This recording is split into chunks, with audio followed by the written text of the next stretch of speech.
Welcome back to Game Devs Play Games, where we play games about game design. Today we are playing more Diaries of I was going to call Adventures of a Spaceport Janitor, and I was like, that's not right. No, it's an anti-adventure. Anti-adventure. Alright, so last we left off, we gotta grab some smut from the smut shop to give to the goopy guy. Goopy guy, but first, we are going to pray at the statue of Delvine. Goddess apparel, traps, and monsters. I'm gonna pray for luck. So you can also leave an offering, but generally you only really want to leave an offering of things that Say that they're used as an offering for it. I've done it once or twice. I didn't see an effect, but... Well, here's the thing. Like, this is a candle for Delvine, so we're going to drop it. And usually there's some kind of, like, audio trigger, so it was like, oh, there's a little tune, so maybe I did something right. We did it. I did it, guys. Cool. You feel hungry, buy something to eat. So this is where the real game comes in, right? Because, like, this is a food market. This satchel of ash-cured bodron berries is 5,742 MC. We have 107, which love the name of the butcher. They're just like, it's just like flash, flash, flash. But you can find some reasonable price stuff. Yeah, like this one's not so bad. I buy the street fried eggs a lot, and you can haggle to try to like knock them down. And it's just kind of random what it's you get. kind of random, but I think it slowly increases every time. So like the minimum cap goes up. So I'm just gonna go for 18.4 because it's really not the worst. And the eggs tend to fill you up a little bit more. And not all food feeds you the same amount, right? So it's kind of a learning process of like, what are the good foods to eat for the best prices? So I guess optimal strategy is like pick up a thing and keep it on you for a certain amount of time until you don't find a use and then incinerate it.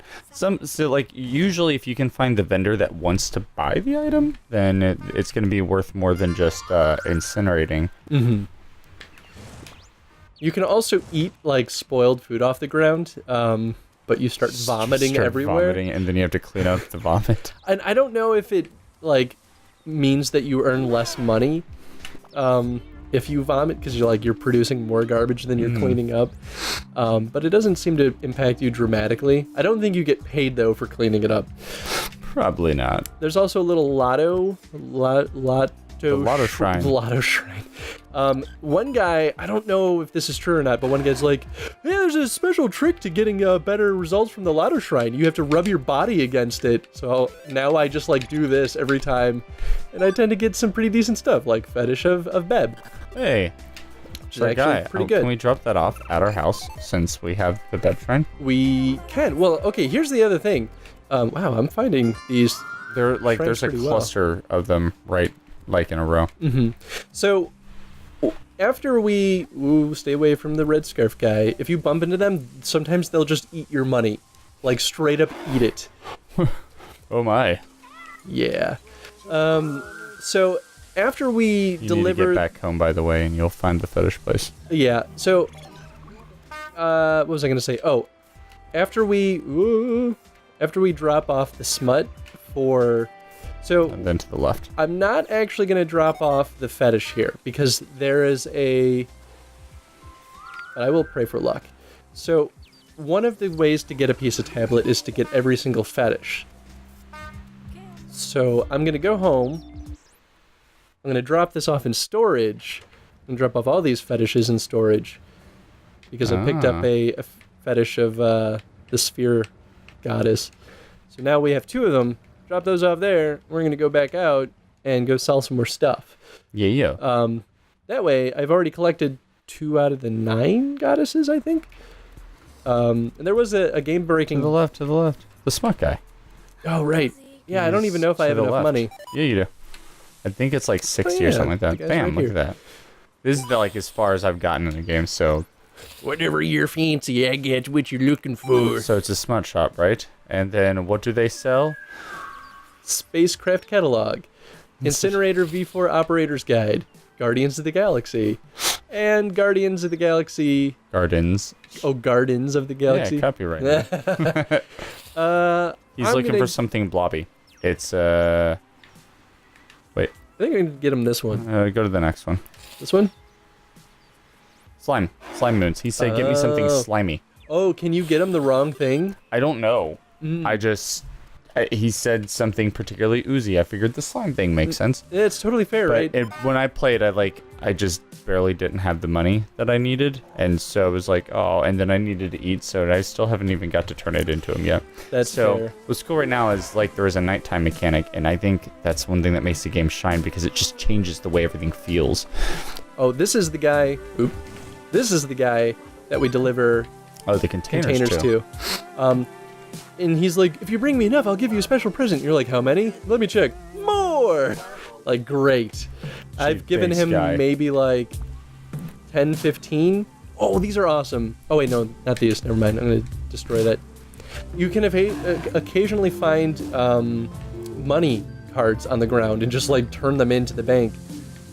Look at this guy. Look at that guy. Look at that guy. Candle branch. Oh, yeah. This is one of the goddess things. Candles are good offerings because you can't really do anything else with them. Okay, Dungeon Sage Orlok. Ah, you're speaking of a skulkers. I see you're so afflicted. Bring me all 3 pieces and I'll reforge the tablet you're seeking. All right, thanks, buddy. So so now we actually know what we're doing. So I have to bring Smut to that guy still, and I think we'll get that first tablet piece. So we actually, I believe that's what's we up. did that early. We were supposed to talk to this guy first, and I just kind of bumped into the Smut guy. Yeah, that's what happened to me. I actually haven't even seen that dude yet. Because it says he's in a pink district, but you're following the blue arrows, so I thought that you were in the blue the whole time. I can't see colors, so... Oh, you don't feel so good. I don't feel good? That's what it said. Ooh. It's about, don't you have gender on you? You can probably wait. I don't know if my gender needs to be recharged yet. Oh, I think also, it starts to get fuzzy when you do. I can't incinerate things because my incinerator battery has drained, and you have to sleep in order to recharge that. But of course, when you sleep, you're gonna wake up hungry, and then you got to go buy food first thing in the morning. Essentially, that triad of resources, which is your money, the battery of your incinerator, and then time. Exactly, and so that's where the game gets tricky, right? Because that's the thing that keeps you in poverty. And that's what this game is about, right? It's about trying to get out of poverty, because really that's why your character is in miserable. Situation first. Yeah. I guess I can just deliver the Smut tomorrow. Meh. We'll go to sleep. And then we can do the other fun thing. I don't think I need to drop anything off. Yeah, I'll keep all this stuff, because I can probably sell that. So we're going to go to sleep. We're going to open up our little diary. Be like, what happened today? Oh, wow. I used the keyboard, so this is unfamiliar to me. Keyboard is... Nice. It's actually not a bad kinda interface. cool, actually. I can see how that works out. Let's see. So I said early. Day. It's also up there. All right, today.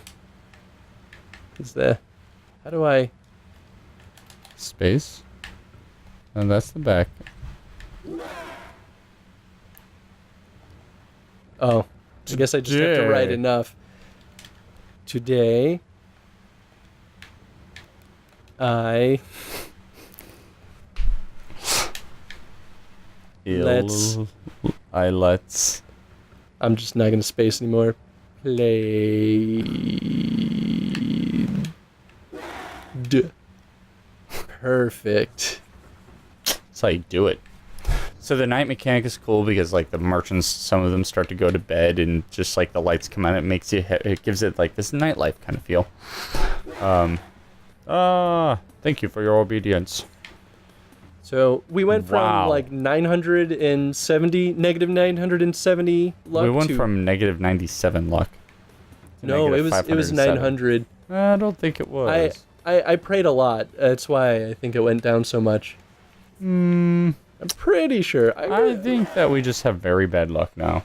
You're gonna go back to the editing and be like, oh, it was negative 97. Oh. So now we get started another day. We're hungry. I'm just gonna burn these paper flowers because they never sell for nothing. What do I have? I love the music.